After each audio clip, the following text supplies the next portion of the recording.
it only starts diluting the power of the brand when you lose control over the product, what it looks like, or the partners that are making it. So I think that the expansion opportunities are endless if you can keep the brand integrity and the brand promise there. So I think that, what you just have to do and make sure of is that you have someone on the inside that's managing this, that does a good job of aligning everything and making sure that everybody is talking to each other and that even at the most diluted end of the spectrum, someone can look at it and say, oh, yep, that's Rebecca Minkoff, and here's why. Welcome to Reward, the podcast of The Trust. We are the show specifically for women entrepreneurs who want to build businesses into the multi-million-dollar revenues and beyond, but especially because we know the reward is much greater than that. I'm Allie Brown, and I'm excited to introduce you to these diverse female leaders from a variety of industries, women making huge impact and who are unwilling to settle for the status quo. On the web, visit jointhetrust.org to learn more about our modern community for forward-thinking 7- and 8-figure women entrepreneurs. That's jointhetrust.org. See you there. Now, get ready to enjoy this episode's powerful conversation. I was going through the transcript from our interview we did in 2019. And this is a quote from you after I said, you have 3 kids. Yes, I'm threatening a 4th. I haven't decided if I can maintain my sanity. So how are you? Well, good news is I'm sane. And I did go for the 4th. I think that I woke up at the ripe old age of 42 and I said, someone's missing from this mix and we need him to join us. I didn't know he was a boy at the time. And he has been the biggest gift I could have not even ever imagined. And I think I had him at a time in my life where from a viewpoint of maturity as a mother, as a person, different phase of my business, that the headspace I have to raise him is very different from my other children. And it's really, Yeah. I'm savoring every second of it. Oh, I could just feel it. It's just such a delicious feeling, right? It makes me want to have another one. Careful, everybody. Get ready, women. Woo. Yeah. Yeah. So I'm so excited that you're going to be speaking for us in Naples coming up at March 5th and 6th for the Trust at our spring meeting. I was going through a lot more of your story, and I think there's just so much that people don't even know about. They hear Rebecca Minkoff. Sometimes they don't even know you're a person, right? They're like, oh yeah, the bags and shoes. And let's go back and talk about, it's funny too, because I'm like, Jenna Elfman. Oh my God, does that take you back or what? I mean, the 90s into the 2000s, that show. And is it me or were things more fun then? Like, are we just older now? Do you think? It just seemed like a fun time for everything, for fashion, for music, and like your fashion kind of fit into what was going on.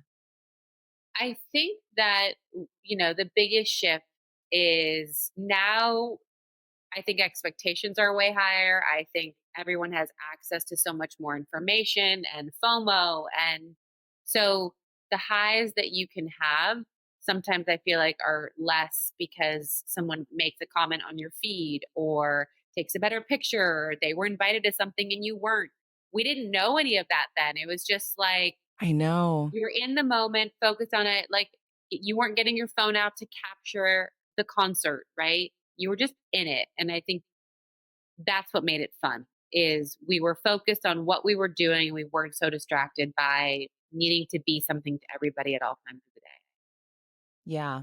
So how have you grown and changed in how you view? Gosh, I mean, I want to hear about everything, and there'll be some that of course, we'll cover when we see each other live. But as far as who you've become over the last 20 plus years, and in how you lead and how you run a company, share about your journey in that way. So I never was the CEO. I never ran it. I was always the creative. But my style of leading, because at one point I did have a team of 18, I think that it has evolved and changed and I have experimented a lot, I know what doesn't work. What doesn't work is I very much thought that the way to improve the culture within my company was to be the mother figure, to be the therapist, to be the person that fixes the problems between people. And I think it made it worse. And I got nothing done, frankly, except for got involved in way too many issues between people and upset others because I bypassed them. And I just decided after talking with a business coach who said, you are paying money to people. They then perform a job. It is not a right. It is not a gift. It is not a handout. And if they are not making your life easier or growing the business or laying more bricks, it doesn't matter. Like, well, she's trying so hard. No, doesn't matter. Either they do it well, they take a load off, they contribute to growth, or they don't. And once you can view Yeah. your business that way, then it's really clear who's performing and who's not. And so I think I've taken that lens and I try and shorten my time of like, I'm not sure to let me see 3 months. That's all you get. And if you can't make Mm, it then you got to go. If you're going to be a quiet quitter, we don't accept them here.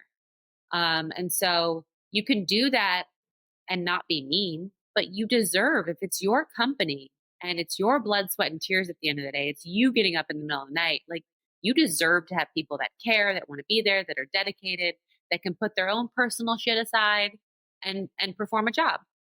So I think yeah. we're in this like welfare society mindset, I think, too much of work of like it's owed to you. Nothing is owed to anybody.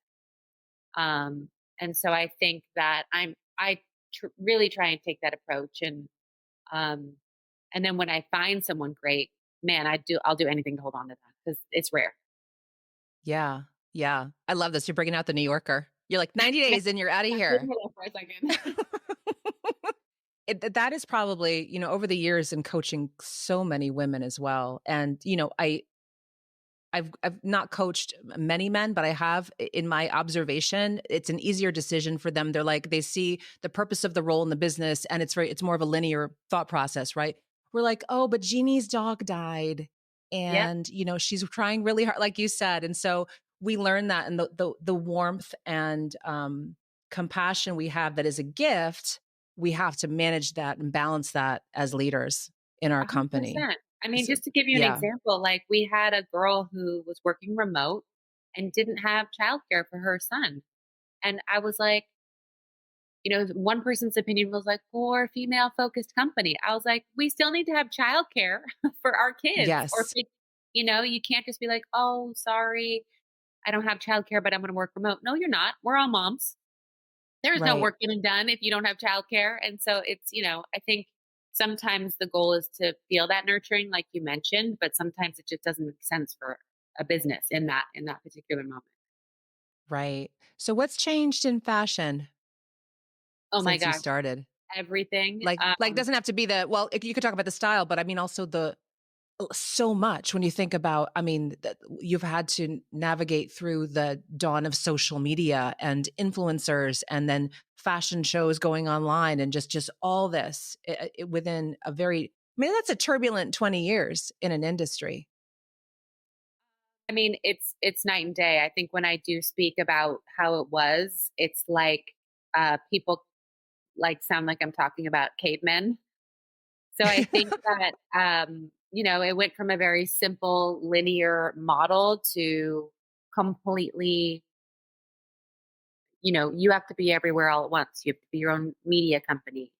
Um, and I think that it happened gradually. So it's not like it was a shock to the system. But I think now we're at a place where it's just like something's got to give. You can't have a YouTube channel and a podcast and two newsletters and a website and a social presence and be a designer and be a mother. Like at a certain point, you're just like, whoa, And so another woman that is a friend is like, if you do have to be your own media company, like how do you just get smarter about taking the same content and splicing it up for everywhere it needs to go and just being smarter about where you put your time, like do two things really well and then Yeah. don't do the others. Right. You may not need to be on 8 platforms. Where do you find the best um, engagement with your customers and your followers? I mean, Instagram because it's visual and she likes to see the bag, she likes to see the lifestyle. But then I have a great podcast audience who wants to hear from women doing amazing things. And then, it's you got to start slicing the pie. And, my LinkedIn talks about entrepreneurs. And so, I'm about to launch another newsletter on Substack in the next week. And so that's going to be more personal. Um, Oh, so it's what's all that? all over the place. What's that one about? The title is A Little Bit of Everything, and that's because I Hmm. feel like I'm constantly being asked, "What vitamins do you take, and where did you get this?" And anything not related to design or business. And I just felt like I'm almost like the Consumer Reports of motherhood at this point, with like every stroller that I've tried and the perfect diaper bag and whatever. And um, so I just feel like it is a little bit of everything. I'm going to be sharing my morning routines, my favorite places, my packing hacks, and just lots of different things that I feel like Like, women might want to know. I love that. Speaking of packing, I just remember I just saw a shot, I think, of you moving. That just reminded me. Were you moving house and you finally did you have enough of the city life, or what's going on? We were in an apartment in Brooklyn that we owned. We've lived in that building for uh, 10 years. And with four children, it just got tight. And I really wanted to have a lawn for my children and a backyard for my children.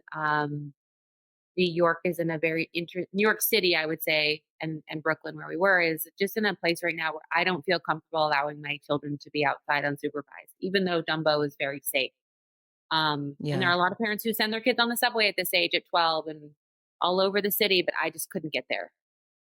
And so we just had to go to a place that's near the city that is just allowing for us to spread our wings a bit.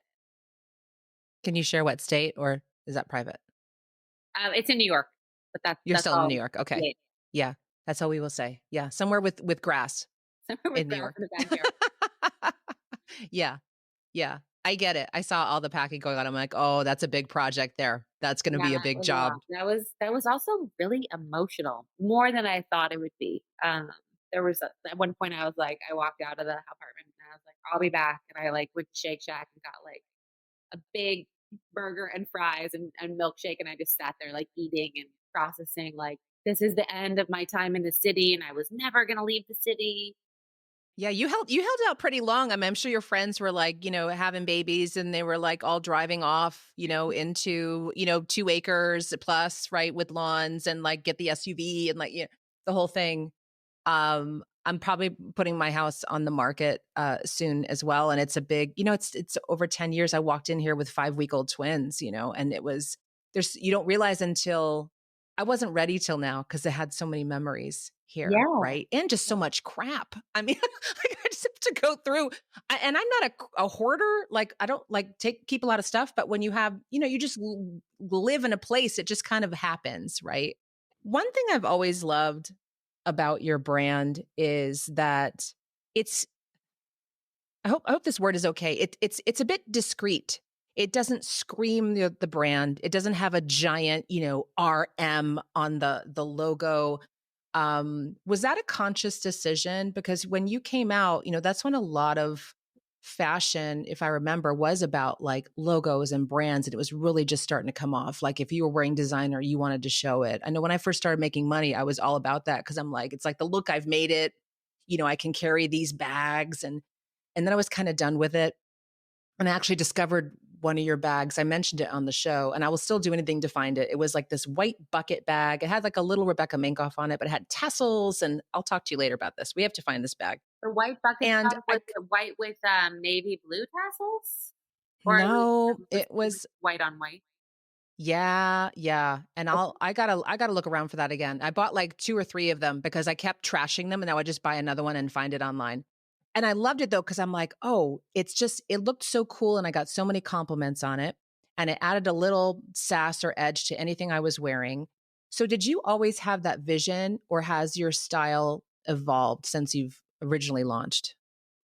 So my discreet style, and I'm happy you noticed that, was on purpose because I was so disgusted with what I was seeing. When I launched, it was like the Fendi Spy bag, the Chloe Paddington, the Louis Vuitton Murakami, and, like, you see these women out with their, like, hands like this. Remember when everyone used to carry their bags like that?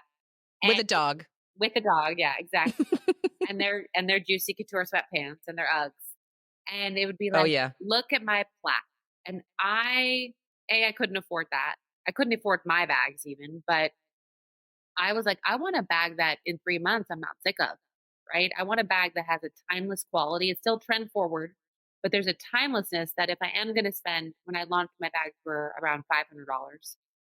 If I'm gonna spend money I don't have on a bag, like I wanna feel like it has years to it. So for me, the logo was always on the back, on the bottom. As we've grown the company and it has gotten more name recognition, you will occasionally and very discreetly see the logo on the front. But to be honest, I'm very careful about it. There are some countries where, they won't carry the brand unless the logo's on the front. So like you'll see I it. was just going to ask, I know you guys are overseas Yeah. and I know in Asia they're very big on brands there. They love their brands, like, and they love American brands and all You the will high-end see the fashion women. brands. Yeah, you'll see the women carrying the bag backwards to show the logo off. So I think So we've you just got to give it to them. yeah, you got listen, they love it. So I think we've done a great job of still maintaining discretion and then the logo is on the front, but it's always very tiny. You are never going to see the big R and the M together. So I just want a woman to walk in and everyone looks at the whole package and doesn't just go, Yeah. "Oh, there's the latest Chanel, she has 10 grand," or "Oh, there's the latest Birkin, she has 25 grand." Um, Even though Hermes is, I guess, somewhat more discreet, but unless you know, but I think that I just want the whole package to be looked at, not flat. Yeah. So what's going on with your company now and Rebecca Minkoff and the last time we talked also you had decided to not do a fashion show and you were doing some different things and just different ways of like doing the fashion out there and getting it shown off. Are you doing shows again or what's it like? What's going on? We have taken ourselves off of the treadmill of if you have a brand, you have to do this. And if you have a season, you have to show it here. We've always been experimenting, and I refuse to go back to this have to mentality. We kind of literally go like this and say, what do we feel like doing this season or this year? So everything from popping up in Aspen and partnering with the Surf Lodge and having a pop-up shop, having a weekend of activities, having two musical performances, to last Fashion Week, Leon Bridges performing. Or the season before that, we did do a presentation, but it was like heavily immersive, experiential. This season, it's now January. Like for February Fashion Week, we're most likely not doing something, but we might do something in March. So it really is sort of taking a feel of what's going on and then being really creative. And that's way more fun. It's way more exciting. And I think I'm sick of the same thing every time. And so I like to mix it up.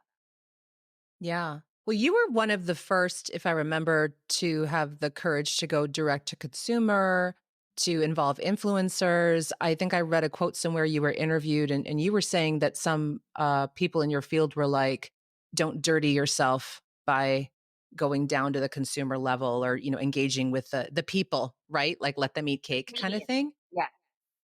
Yeah. Yeah. Yeah. I mean, did that make you nervous when you were starting to break the mold? Were you worried, like, am I going to be, kind of ostracized from the rest of the fashion community making these decisions? Like, is this burning bridges? Was there ever a point that you got a lot of flack and you're like, wow, am I going to like not get distribution now or, or not get the press I had? Yeah. I mean, when you're sitting there and you have like the fashion director of a major store, and keep in mind there was no direct to consumer then, or you have editors who are like, I refuse. Like we would do our fashion shows, and the editors would be seated, but they wouldn't even come if across from them was an influencer. They refused to look at them or be sat next to. So we had to always like have it be staggered, like so that the editors were Like a caste system? Like, yeah.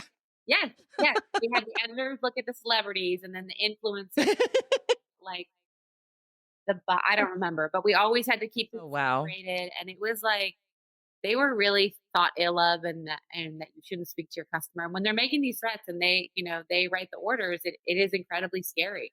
But we kept going, and people thought we were losers, and then it was like, oh wait, maybe they know something over there. Mhm. Well, you were ahead of the curve, and I think that, I'm going to assume it absolutely helped propel your brand because they didn't have the courage to be thinking ahead because they're so big and slow, right? These institutions and organizations, and then you were more agile. You saw what was coming, or you're in it. You could feel it, right? And they can't feel it up there. They just go by their rules. Yeah, I mean, I think it even goes to even with COVID, right? And how we pivoted as a company. Like so many of the bigger companies just couldn't swerve that quickly, and we were able to be like, all right, what does the content look like during a pandemic? How do we sell? How do we do marketing? And we were able to shift it very quickly, and ironically sold a lot of bags during a time when no one was leaving their houses, so I think having that small, nimble mentality and never letting yourself get caught in corporate, and it can happen. I have a specific example of my company now, the parent company. It's a bigger company. It takes longer to get things done, and you can't be as nimble. And so trying to remember that muscle memory and being small minded, I think is really healthy. And how do you know when to stop expanding? Because I know that you started with a bag and a T-shirt, basically, and then you started expanding. You have. Tell me all the line range of goods you have now. So today we have bags, clothing, shoes. We're going to be relaunching jewelry. What else do we have? Okay, I mean it's still a Oh, lot. we have home. One of our what's that? And we have home. I was going to ask. So one of our guests, was it last year now or the year before? The last 3 years are like a time warp. I just have to really check in sometimes. One of our other special guest advisors we've had at a trust meeting was Paige, Paige Geller from Paige, jeans and fashion, Oh, yeah, and yeah. she was just about to expand into a home, and it was an interesting discussion on that decision. Also expanding into men. And my question is the same to you: is like, when do you know to stop? Like when do you know? When does it start diluting the power of the brand versus empowering? I think it only starts diluting the power of the brand when you lose control over the product, what it looks like, or the partners that are making it. Sorry, we have fragrance too. I forgot to mention. So I think that the expansion opportunities are endless if you can keep the brand integrity and the brand promise there. And I think there's many, Ralph Lauren is probably the epitome of that. Like they are in everything you could probably think of, except I don't think he does makeup. But that brand can span high and low. The upper image isn't tarnished. You can still buy the collared shirt at TJ Maxx. Like it can go. Levi's is a great example of that. Champion, Nike, right? Get them at Costco, but then you also go to the Nike store and you pay triple. So I think that, what you just have to do and make sure of is that you have someone on the inside that's managing this, that does a good job of aligning everything and making sure that everybody is talking to each other and that even at the most diluted end of the spectrum, someone can look at it and say, oh, yeah, that's Rebecca Minkoff, and here's why. So tell everybody about the Female Founder Collective, and because that caught my eye a few years ago, because it was just also when I was launching the trust, and I was like, "Ooh, what are they doing there? This looks cool, and their branding's really cool, and it looks like they're doing some really great stuff for women in business." You want to speak on that? Yeah. So I launched it out of a sheer frustration of women not making equal to men, of being a founder and feeling, frankly, like I had no other women to commiserate with about what we were going through as founders, and thought there's a power to community. There's power to a recognizable and shoppable seal that anyone can support. And there's got to be some sort of education component because we can all start our business with a passion, but then we smack into a brick wall when we don't know something. And where could you go? And how could you get that education without going back to school? I was then fortunate enough to find my co-founder, Allie, and we've really grown it from what was originally like a free, here you go, to making sure that we could service the women that truly need and want this. And so launched the 10th house, which is a pillar of Female Founder Collective. The 10th house in astrology is the house of business and entrepreneurship. And I think for us, it was really about giving them that education, the community, and incredible programming and access to each other. So we've built it out. It is a membership based platform. We do in person meetups, we do virtual, we have a thriving online community. And so our goal is to just help these founders get ahead. And to me, if there's more men named John in C suite positions than women, I can't figure out corporate America, right? The female quotient is trying to, chief is trying to. I know I can impact a founder. And so I think that's kind of my goal. And I have to hope, just like you, if she's more successful, she'll pay her employees better, she'll have more women, she'll get the better opportunities. And we just hope that all that trickles down and somehow, we can look back in our old folks' homes and be like, we made a difference. I hope so. It's a lot of work, right? It's so much work. It is so much work. Totally. Totally. Um, Tell me about, what's in, I loved seeing, by the way, because I follow 10th House and everything you do online. It looked like people were so excited to get back to in-person events. Was that true? Did you find that?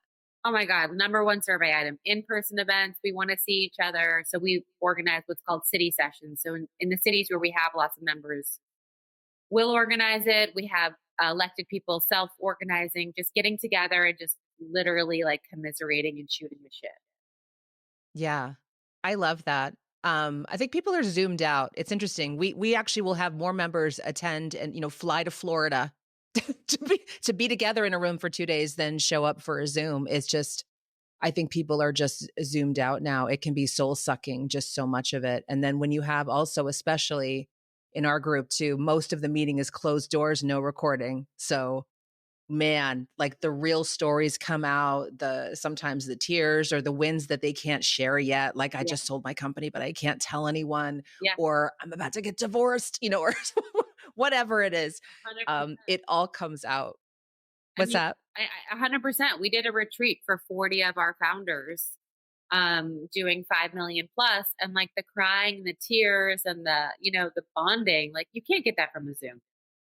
It just Oh, doesn't no. happen. And they've shared this. We don't have safe spaces anymore, Right. for women also, but women at our level. You walk into rooms and typically you're kind of on guard a bit, you're doing deals or you're in that business mindset. And it's a total flip to, wow, I'm in a room now with women I can consider friends and peers, and I can let down that guard and really share what's going on with my company. But the behind the scenes stories really is what helps make, what happens in that room so magical. So, and what's juicing you up now? Like what's your theme for you personally into 2024? I really think that I am trying it's a small example, but I think it impacts life. I was raised growing up like we can't afford the cheeseburger at McDonald's for 10 cents more. Get the hamburger, or we can share a small fry, or don't spend the money. Like my parents, even when their financial situation improved, it was like, we don't have it, we can't spend it. No, no, no. And so I find myself working hard and being successful, and I still have this scarcity mindset. And, I watch another friend of mine who doesn't have the scarcity mindset, and he has in his freezer, four backups of everything in his pantry, six, he is he is allowing himself to have. And so while I don't do it egregiously, this year is just about expanding into what I have and expanding and allowing myself not to feel that I don't have it, I don't have it. And it sounds crazy, right? Like cry me a river. Here's my tiny violin. But I think when you're, brought up in that, you can't get rid of that feeling no matter how well you do, but then you can't enjoy what you've worked so hard for. And so I'm really just like, I am going to enjoy what I have done. Ooh, I love that. Just like a year of abundance and enjoyment, Yeah. and you'll have more than enough joy and peace and 4 backups for your mustard or whatever, you need in the fridge. And I'm a 3 backup person. Like any item in the pantry I need to meet that guy, cuz like I have systems, and like if we don't have 3 of something, it's purchased. Like I'm I'm big on backup. I have like 10 toothpaste in a drawer. Like this is the stuff, like when I move, it's going to be a shocker. I'll be like, "Wow, I have like 13 of these eyeliners," cuz everything I like gets discontinued too, so I have discontinuation panic for Oh, cosmetics. oh no. So I probably could sell that stuff online. Like someone somewhere is looking for, this eyeshadow that's been discontinued that now I don't want to wear, but I have like, not 12, like 4, Listen, like eBay is a 4 of great them. place for discontinued cosmetics, and it goes for quite a lot. Yeah, yeah. Um, what's the reward in all this for you, Rebecca? The reward is getting to a place where I can truly be with my family, be with my kids, and not be worried or thinking about email or a deadline or a have to. I could just be. And obviously I love to work. And I'm fueled by it. But I just spent so many years, like weekends, nights, like tied to the phone, the computer, um, staying up late to work. And the reward is like, I just don't have to do that anymore. Nothing crazy is impacted by it. We didn't not grow by a certain amount because I didn't do that. And just being able to, Mm, again, enjoy your hard work and enjoy that you've got to that place where some other people have it, if that makes sense. yeah. That must be a great feeling. And we're excited to get there. That's going to be great. I also want to make a mention that we have a copy of your book for everyone in the trust. They're receiving it this week. We sent it in a cute little package with like stuff to get them excited for Florida, like seashells and some little fun things. And just we're so excited to see you. And we'll touch base soon before you come join us. And any last words of advice for everyone before we see you in March? My last words of advice would be that what we're doing is hard. It's not easy. Why we thought it would be, or like why we thought, what you think is happening just from what you see on the surface of everybody is not true. If somebody is up there making it look easy, there's a lot of hard work behind it. There's a lot of people. My bench is deep, right? And maybe we can talk about that on stage. Like my bench is deep with work. It's deep in freelancers who help me do all these things. It's deep, it's not that deep at home because my kids are home school and, I have a great babysitter. But, it's like, it's not all one person. No one can do it all. Like, don't beat yourself up and just know that you have to work hard and it's going to suck a lot. And then you get these great rewards. And then you're like, oh, this is why I do this. So just keep that in mind. Like, there's no Yeah. easy shot. There's no Ozempic for success. How's that? Right. It's okay because apparently it comes with a lot of digestive issues. I don't know. There's a side effect for everything, right? There's a downside to everything. So, but I love that advice because I think sometimes we worry that like when do we turn the corner, right? Like it's just going on and on and on. And when is that next chapter coming? And I think that's something we can dive into at the trust, because sometimes we do get in this place like we feel like we're stuck in a holding pattern and we're like, all right, do I have the energy to keep going? Do I really, I'm looking at the next, X years of my life. Someone may be sitting there thinking like, she's thinking, do I keep pushing? What do I do? So maybe you can help us think through some of those decisions. Yeah. Happy to. Love that. Fantastic. All right. Thanks, Rebecca. Have a great day and we'll see you in just a few weeks. Thank you. See you soon. Bye. Bye.